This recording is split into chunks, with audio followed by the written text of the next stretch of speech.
can you turn the volume up on the mics? They say we can't hear us. And then also it says that they can hear them more than us.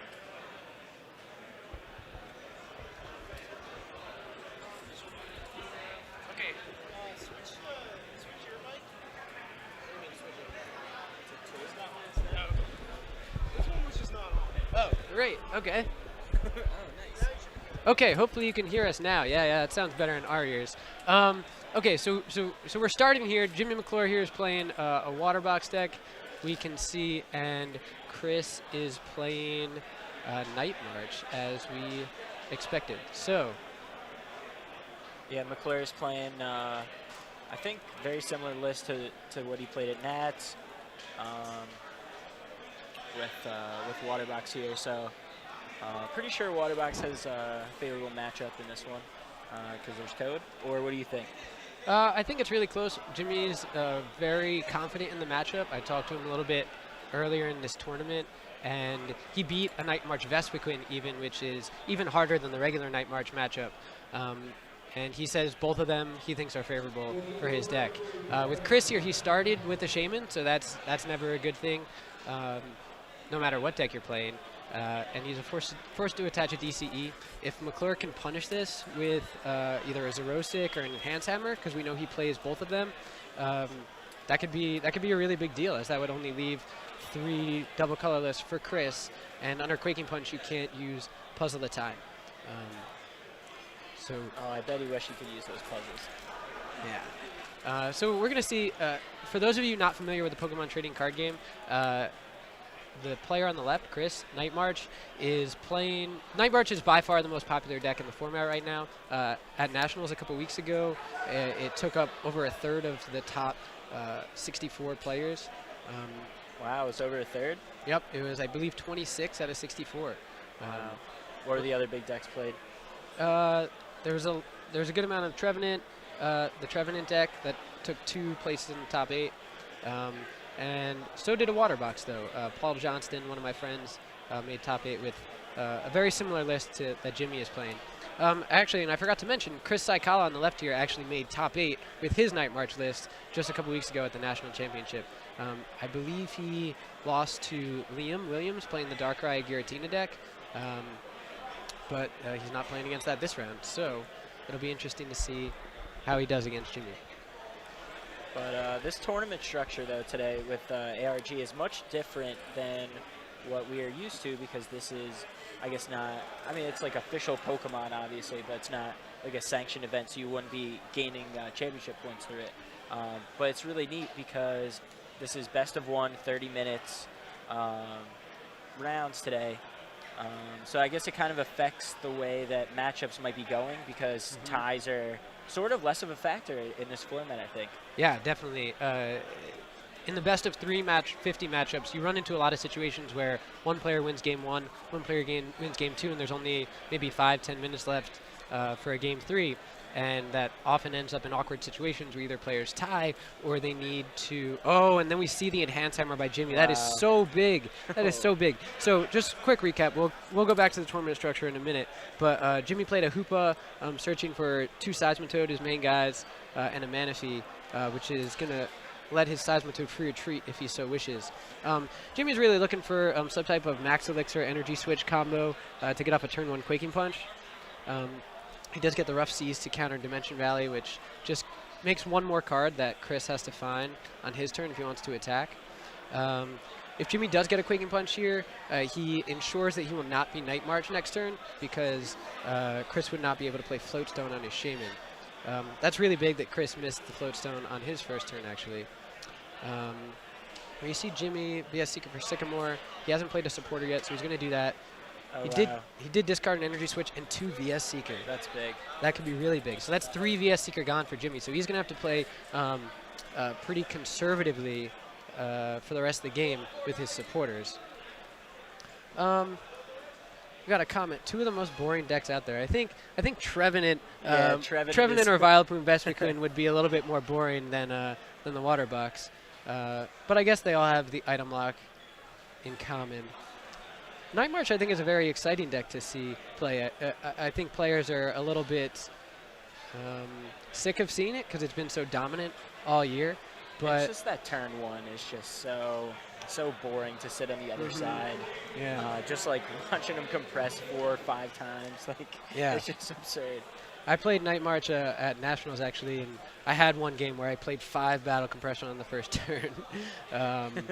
Using puzzle at time to get back a battle compressor at one point.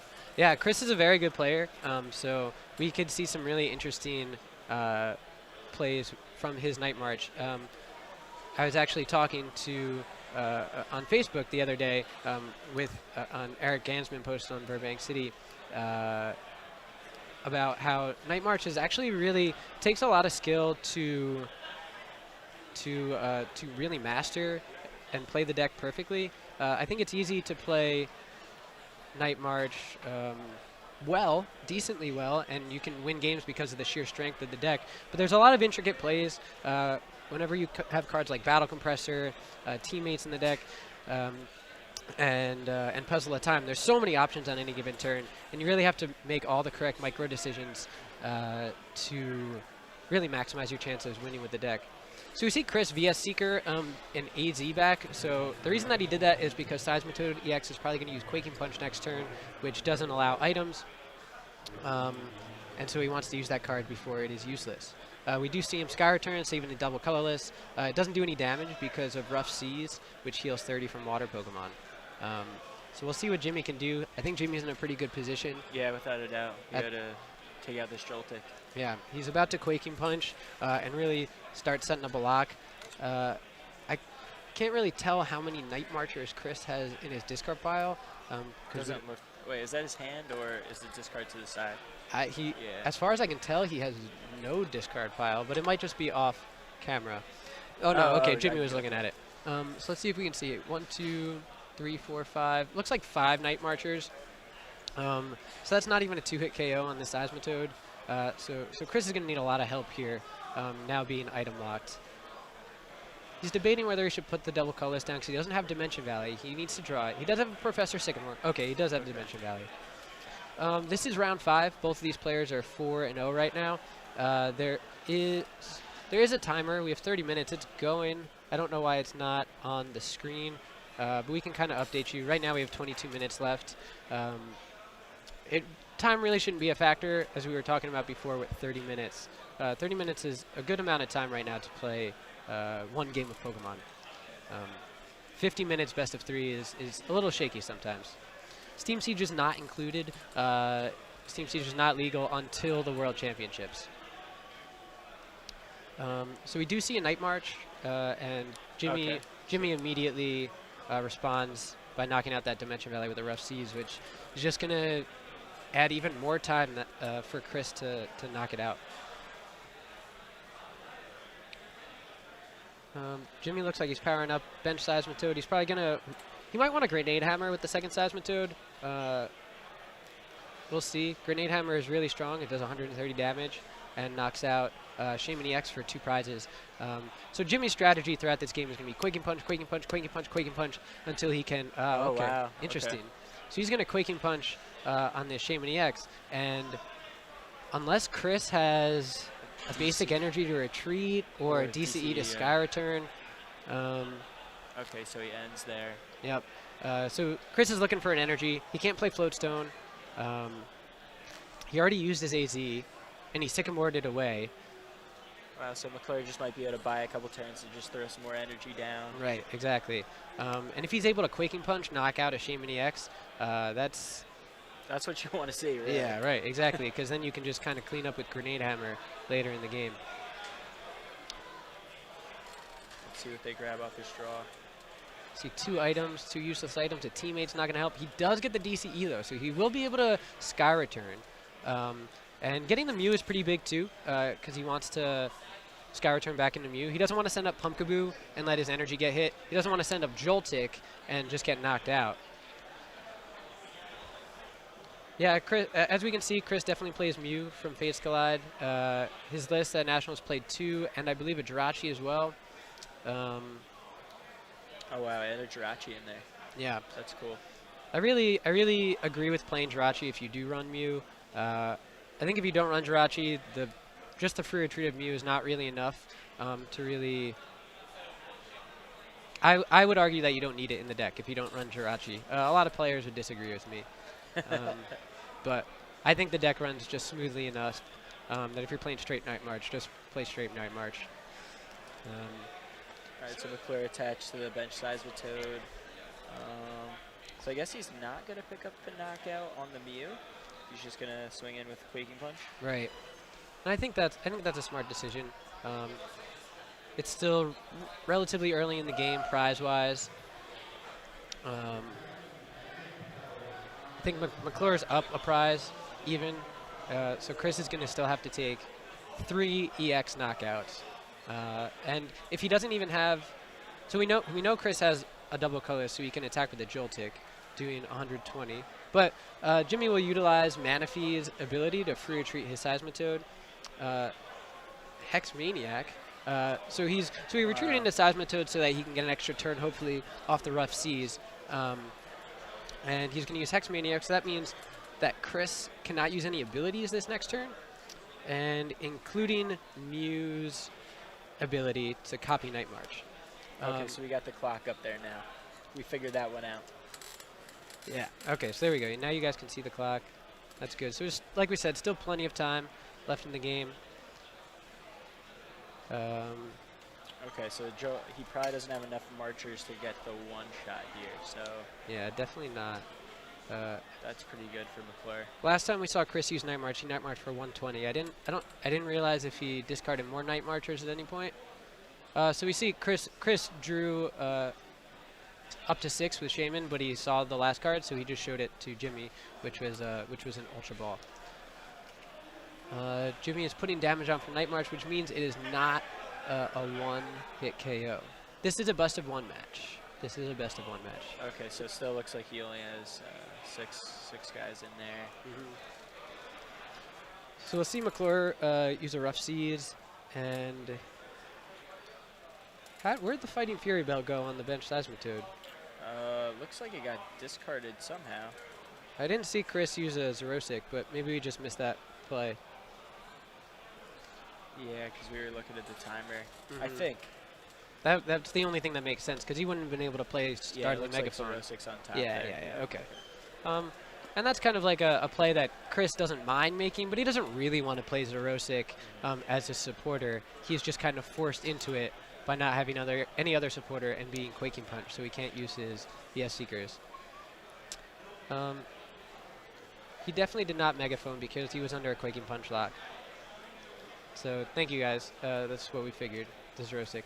So Jimmy will Quaking Punch, knock out that Joltik, and go down to 4 prizes.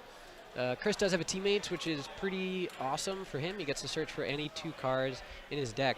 Now remember, Chris only has access to 1 more double colorless energy besides the one on that Pumpkaboo, because the one was in hand timered on the first turn. I don't see it in deck right now. I think looks like he's grabbing a Psychic Energy and a Professor Sycamore.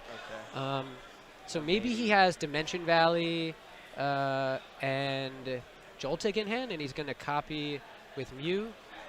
Or maybe he's just going to attach the Psychic Energy to Pumpkaboo. Yeah, okay. Wow. And we're going to see a Night March for the knockout. So this Pumpkaboo is interesting because even if McClure does have an energy removal card, Pumpkaboo doesn't get knocked out, and he might be able to get his 4th double colorless energy. Yeah, is he going to be off for 10? Because I guess that Joltik's 7 now. 7 marchers in there. Right, so right now he's looking at 140. But Chris did Teammates for the Sycamore, and it looks like he does have another Pumpkaboo in his hand. So that would put him up to 8 Night Marchers, which would be a knockout. Unless Jimmy also, if Jimmy can find a Fighting Fury Belt here to replace it, that would be pretty big as well. Yeah, that's a Psychic Energy on Pumpkaboo. So Pumpkaboo's Night March attack takes Psychic and 2 double colorless. And we often see, or 3 double colorless. And we often see Dimension Valley taking rid of that last colorless energy. So Jimmy Lysander's Shaman and Quaking Punches. So we saw this play earlier before, and he's kind of thinking the same vein. He can't Float Stone. He's only got 1 double colorless left. He's already played a basic energy, so you got to assume that he doesn't have another basic energy. And Jimmy looks like he's right. Chris just passes. Yeah, this is just going to be 2 free prizes from McClure. Yeah. Because the AZ's already gone, I believe. But I guess he's got Lysander in hand, but Yeah. I don't really know what that will do. Jimmy really needs to remember to rough seize. That would be really bad if he didn't remember Yeah. to do that. It would also be, he doesn't have a third Seismitoad to put down on his bench, which is unfortunate. He whiffs the max elixir Could have sworn I saw a water in there. Maybe he was just playing it just to get rid of it. just to get rid of it. Just to Maybe he's see going what to he end. had. There are 7 rounds, and this is the 5th round. Both these players are 4-0. There haven't been any ties, I don't believe at all, but I'm pretty sure 5-1-1 would be safe. Definitely 6-1 would be safe to make top 8. We are cutting to a top 8, not any larger than that. So Jimmy's thinking right now. See what he's going to do. Okay, he's going to Sycamore, so he might as well have played the Elixir. What did he discard? 2 Shamans, 2 Ends, and a Rough Seas. So he does opt to not end, which I think is fine. He's drawing more cards. Yeah, this is actually the first ARG event that Pokemon has been at. I know they're doing one more in Rhode Island, I believe, this summer. On the 14th of August in Rhode Island. And then I think something's in the works for Oklahoma City later on. Okay. Yeah, so Very that's nice. pretty cool. Seems like Pokemon's becoming the next addition to ARG. Yeah, which would, I don't know. I'm excited. I was excited to come to this first tournament. It's been run very well. It's been going very smoothly with Mike Martin, Pokepop, head judging. Chris Phillip has been one of the main organizers of the event. And it's been running very well so far. So I'm excited. Between rounds is like seconds. Yeah. It's like super quick today. I do think the best of one kind of lends itself to that because there are less games that go to time, and so it does make the event run quicker. We could even see potentially ARG running different types of tournament structures as we go forward, maybe with like a lot more Swiss rounds or a bigger top cut, things like that. Yeah, that would be crazy. Yeah. Hopefully they take advantage of this opportunity to be kind of open with it. So Jimmy really needs to remember to rough seas. It's been way too. His turn's been going on for a while now, and I really hope he hasn't forgotten about it, because that could be massive. We do see him go for an Articuno. No, he did not rough seas. He did not rough seas. No, he did not. I am very confident he did. Okay, there we go. Yeah. All right, cool. Good. He was asking the judge if he had used rough seas already. But he had not rough seized. The Seismitoad was at 30 at the beginning of the turn. I think McClure's in a totally fine spot. He's got this Shaman locked. And hopefully he's going to start powering up this Articuno, which could take an easy 2 prizes. Wait, are you guys hearing a weird sound on the stream? What type of sound do you hear? When it looks like a dragging a chair. So I don't know. I just want to make sure that we're sounding all right, maybe not. Let us know if you guys are still hearing anything. We don't hear anything on our end. McClure does get the Fighting Fury belt too. So looks like that Shaman is at 70 damage, which would be enough for another Quaking Punch knockout if it does go back to McClure. Okay. Sorry about that. I think probably was just someone was just moving furniture. Wait, did you say how much? 70 on him? 70 on the Shaman, yeah. So right, Quaking 'cause Punch he- for yeah, 30 he and just had a the belt, okay. belted Quaking Punch. So we see Chris try and Lysander stall Jimmy, but Jimmy has the energy switch and he has the Manaphy to retreat back into the Seismitoad. He's going to Quaking Punch to go down to 2 prizes. Now Chris really shouldn't play another Shaman EX down because it'll just get Lysandered, Grenade Hammered for the game. Jimmy would need a lot to win with Articuno next turn. Yeah. But we'll see. We'll see what happens. So he's not going to have enough for knockout here. He will not have, definitely not have enough. Not with the belt on there. And not with 3 Night Marches on the field. It's actually impossible. Wow. How much? Okay, so Jimmy has 2 prizes left. Yeah. So we'll see a Night March for 160. Rush sees that down to 130. So if Seismitoad EX does stay active, and then it could be knocked out next turn by another Night March, but Chris will still need 2 more prizes after that. So if Jimmy can set up either another Seismitoad or get an energy on this Articuno right here, Okay, he does have the third Seismitoad in the deck. So I think he's probably going to go for that.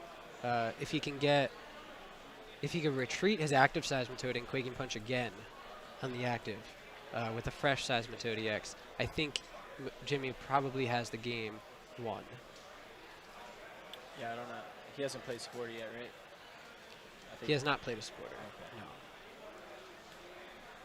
Can't tell what that is in his hand. So he does attach the Articuno, and he's going to Sycamore. Oh, wow. Okay. Jimmy's got a pretty thin deck at this point. Oh, he picked up an Elixir, but I think he drew all the rest of his... Oh, Oh, no. there is one more. Wow. Nice. If he has an energy switch, he could just go for the win here. He would just need one heads. But it doesn't look like he does. He does have a bunch of energy, though. If I were him, I'd probably just Quaking Punch. I mean, there's no way that Chris can...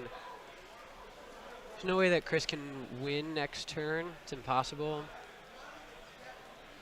Yep, so we'll just see a Quaking Punch. Remember, again, Chris only has one more double colorless energy left, and as long as Jimmy is Quaking Punching, he cannot use puzzle at times to get them back. So Chris really has to be careful with his resources as well.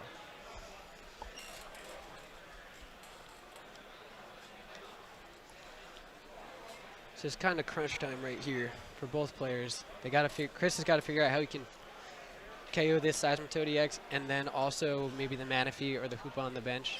He'll need at least 2 turns for that. Jimmy's going to see if he can win on the following turn, which seems pretty likely. Okay, so it looks like he just Sycamore, got it all out of there. Benches a Mew. Okay, he takes Okay, the he will knockout just beat. Night March. All Jimmy needs is an energy. He does. He has it. And Articuno takes 2 prizes when it knocks out a Pokemon. Articuno is doing 30 damage. Pumpkaboo had 20 HP left. So that will be the game for Jimmy McClure, who is now 5-0. Probably in the top cut. Yeah, I think at this point he's definitely safe. Yep, I think he could probably ID his last 2 rounds and just make the top cut. Chris will have to win at least one more.